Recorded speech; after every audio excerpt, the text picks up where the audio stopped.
Hello students, welcome back to the class. Last class we have discussed about the safeguard of rights.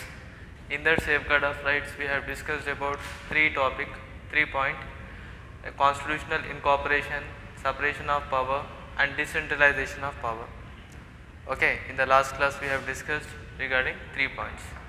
What we have discussed in the constitutional incorporation, in the last class we have discussed that some fundamental rights should be incorporated in constitution. If the fundamental rights are incorporated in the constitution, the advantage will be this will be protected legally. These fundamental rights will be protected lawfully. If any citizens' rights are violated, the fundamental rights, they can approach court. Their rights cannot be violated even by government also. Government also cannot intrude the rights of the citizens if the fundamental rights are incorporated in the constitution. Next thing, in the last class we have discussed about separation of power. So power should be distributed separately in between the three important organs: legislature, executive and judiciary. Legislature will make the law, executive will implement the law and judiciary they will protect the law. So whenever if you are distributing the powers, when you are distributing or when you are separating the powers among three persons, when you are distributing equally, so what will happen, they can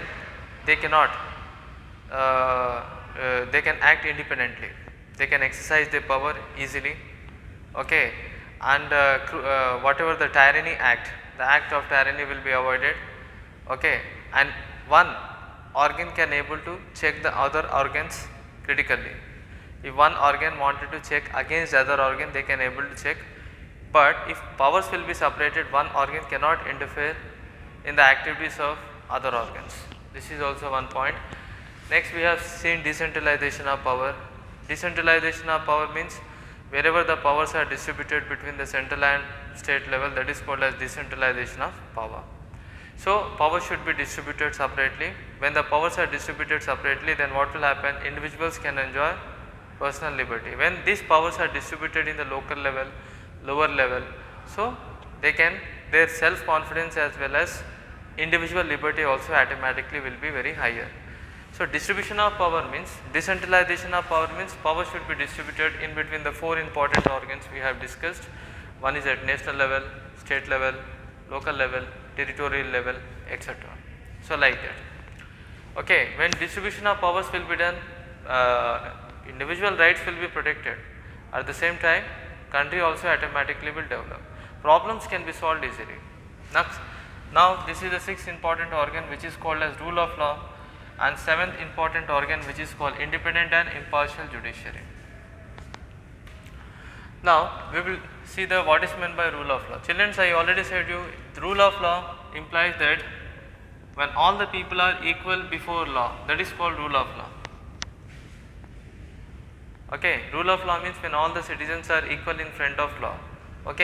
So rule of law implies that equality before law, all the citizens in the democratic country are equal in front of law. So in rule of law we already discussed, no, but again we have to see, rule of law does not say, it will not give special importance to any particular people. So in rule of law they will not give special importance to any section of the people. So special importance will not be given to any section of the people. No special importance will be given to any section of the people. Why? Because all the people are equal in front of law. Now rule of law also denotes equal application of law towards all the citizens. These laws will be applicable to all the citizens equally. In the sense, whenever the citizens have committed any mistake, so all the citizens will be punished. All the citizens will get punishment according to the same law. When you are seeing about the law, in all over the country the laws are same. In India we have a common law. Wherever if you are going, we are following with the same law. Rules and regulations and the laws are quite common for all the citizens. So every citizen should follow the law, and all the citizens are applicable with the same law. It's not like that some citizens are not applicable for the law, only few citizens have to applicable for the law. It's not like that. In democratic country these principles will be there. These principles, rule of law, mainly it is possible in only democratic country, because in democratic country all the citizens are equal. When all the citizens are equal, laws also should be applicable to all the citizens equally. This is one point. So next, in rule of law will not be any type of discriminations regarding any citizen. No, citizens will not be done any type of discrimination in the rule of law. Okay, no citizens will be discriminated. Okay, citizens cannot be discriminated based upon community. Citizens will not be discriminated based upon region. Citizens will not be discriminated based upon religion, caste, color. Okay, these are the following things where the citizens must not be discriminated. Color in the sense race, will say, difference between color of skin. We should not make discrimination regarding white color or as well as black color. So since we can find in America racial discrimination, or in African countries we can find most of the time racial discriminations were common during the British period in Africa. Okay, in America also we can find the discriminations in 1960 were ended by implementing the Civil Rights Act. In India also we should not discriminate the people based upon color, particularly in the public area. So in the public area, if you are making any type of discrimination regarding color, then the person will be prosecuted to the law, because this is applicable. All the citizens are equal in front of law, and all the citizens must not make any type of discrimination regarding. Citizens will not be discriminated any type of discriminations regarding community, region, religion, caste, color, etc. All are equal in front of law. So this is called as rule of law. Okay, rule of law is a concept where when all the citizens are equal before law, that is called rule of law. This rule of law is a concept which is mainly originated in England, but it was applicable to it was applied by some democratic countries. In the constitution it was incorporated, rule of law. So all the citizens, no special treatment will be given to any particular person. All the persons and all the citizens have to applicable by the same law. Okay, this is one part. Even this is applicable for even government also. Okay, even government also. Okay, the rule of law in the sense everybody. Okay, that comes under the category. Everybody are applicable with the same law. Second, now seventh one is independent and impartial judiciary. Children, this is also rule of law also protect the rights of the citizens, as well as this is also independent and impartial judiciary plays a very important role to protect the rights of the people. Judiciary should be independent. Why? Because for taking any decisions, whenever if any decisions are taking, so judiciary must act independently while taking any type of decisions, and that should not give any type of partiality. Impartial means when you are not favoring to any particular party, or when you are not favoring to any group of people, that is called impartial. So while giving judgment, the role of judiciary is to provide the judgment free and frank without partiality. So we want independent as well as impartial judiciary. If this is there, the rights of the citizens can be protected. So commonly we can find all these things in democratic country. Okay, first one, see, individual rights will be safeguarded. Our rights will be safeguarded. Our rights will be protected by two things. One is called independent and impartial judiciary. Most of our life will be protected independently, okay, and impartial judiciary.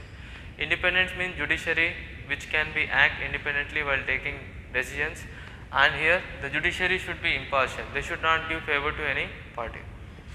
Now judges, we can find that higher bodies will deliver the judgment. Okay, they will deliver the judgment based upon impartial and based upon independent, and that's why independent judiciary, why it is there, because judiciary should be given independent. And that's why in our constitution one law was applied. The process to remove the judges are very complicated, so that judges should not be removed. If judges will be removed, they will not be independent. Okay, their positions will not be independent, and that's why in our constitution, to create independent in the mind of the judges, our constitution, what they have did, our constitution have created a rigid procedure to remove the judges. Remove the judges are not easy. So this is also one type of independent. Okay, judges without a fear of removing, they can give the judgment easily. They can give the judgment free and frank. The process of delivering the judgment, okay, writs. So it's, our judges have issued different type of writs to protect the rights. Okay, there are various writs we have discussed: habeas corpus, mandamus, quo warranto. These are the various writs. If the citizens' rights are in danger, for example, if the judges are feeling that citizens' rights are in danger, if the citizens, the judges, these citizens' rights can be protected through various writs: habeas corpus, mandamus, etc. Imagine that if the citizens, if the judges feel that the citizens are innocent, by issuing the writ, the judges can able to protect the rights of the citizens. By issuing different type of writs, the judges can able to protect the rights of citizens. So this is the point. So what we have discussed in these 2 points, we have discussed about rule of law and independent and impartial judiciary. So children's already introduction points in the introduction class we have discussed about individuals should enjoy the rights so that individuals can develop internally as well as externally. These rights are very important. Okay, there are various elements are there. These elements are very important to safeguard the rights, and there are new laws which are implemented to safeguard and they will protect the rights of the people. Okay, if you see, the rule of law implies that all the people are equal. When all the people are equal in front of law, then that is called as rule of law. Rule of law denotes that equal, all the laws are applicable to all the citizens equally. The laws are applicable to all the citizens equally, that is called rule of law. No special treatment should be given to any particular person, or no group of people should be discriminated also. All the people should be subjected with the same law, and all the person will be prosecuted with the same law.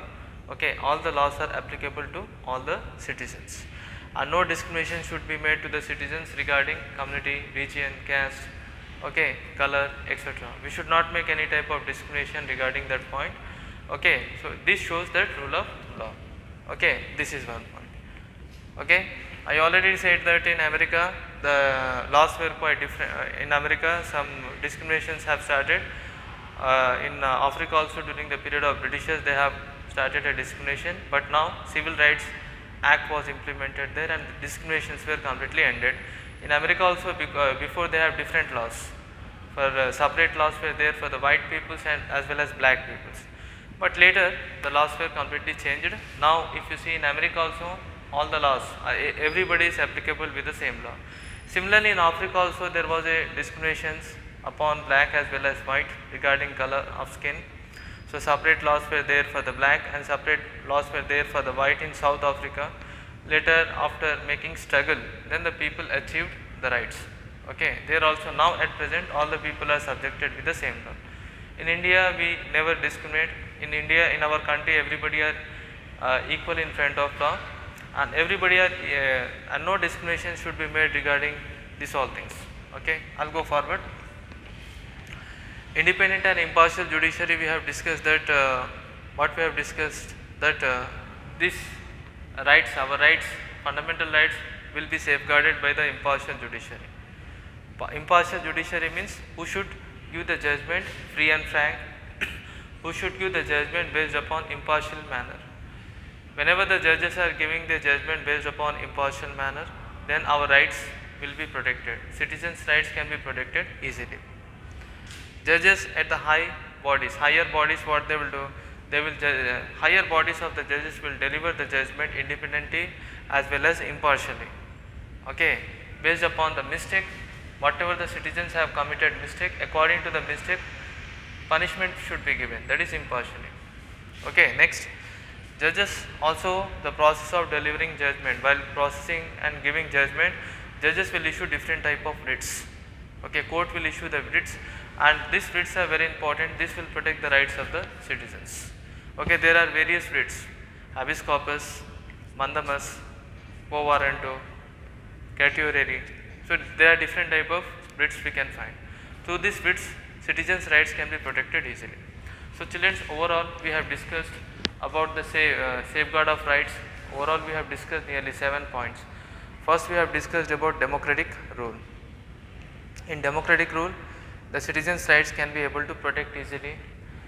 The countries which have having the written constitutions, okay, most of the constitution which have written constitutions, and particularly if they have rigid constitution, citizens' rights can be protected easily, because in rigid constitution to changes. If you wanted to change the rules and regulations, it are not easy. Okay, so citizens' rights can be protected easily, particularly in rigid constitution. Constitutional incorporation, we have discussed that fundamental rights, when it will be incorporated, citizens' rights can be protected through legally, and the government also cannot able to violate or intrude the rights of the citizens. Separation of power, power should be separated, okay, among the three organs like legislature, executive and judiciary. Whenever the powers are distributed in between the three organs, they can act critically, okay, they never interfere regarding each other, but they check the activities of each organ can check the activities of other organ, but the organs never interfere in the activities of other organ, okay. So as well as one type of the rule of tyranny will be avoided. Decentralization of power, we have seen, wherever the powers, when it is distributed in between all the level, if it is distributed at national level, state level, territorial level, regional level, so that is called as decentralization of power. And now we have discussed, children, about the rule of law, and we have discussed about independent and impartial judiciary. Children, we will meet you in the next class, okay, and we will continue the same topic, safeguard of rights, about 8th and 9th valuable element. What are the elements to safeguard the rights? Thank you very much. We will meet you in the next class, students.